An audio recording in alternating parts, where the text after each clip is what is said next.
Eyewitness account of a Bobby Darin concert, 1973.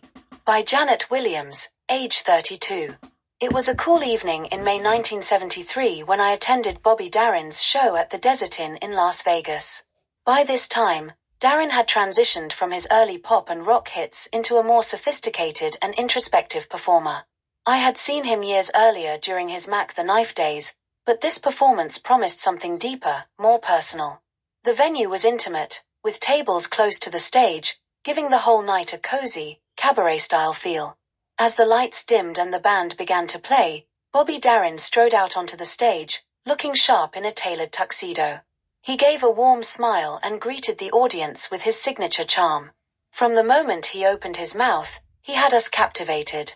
He started the evening with a swing classic, Beyond the Sea, his voice as smooth and powerful as ever. The band behind him was top-notch, with the brass section adding punch and the rhythm section laying down a steady groove. The audience clapped along, transported back to the height of his early career. But it wasn't just the hits that stood out. In 1973, Bobby Darin was a man transformed. Having survived major health struggles, he brought a new vulnerability and introspection to his performances.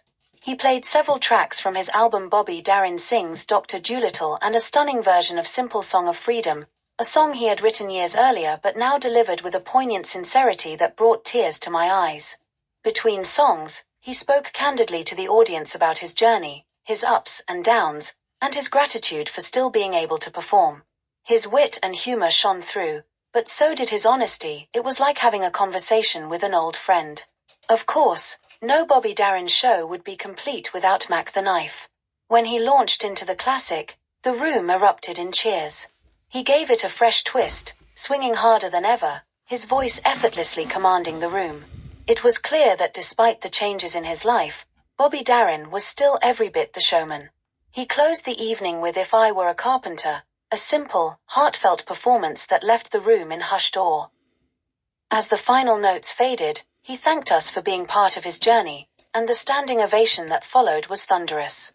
Walking out of the Desert Inn that night, I felt both uplifted and reflective. Bobby Darin wasn't just a performer, he was a storyteller, a survivor, and an artist who could touch your heart with every note. That 1973 concert wasn't just a show, it was a glimpse into the soul of a man who had lived a full and extraordinary life.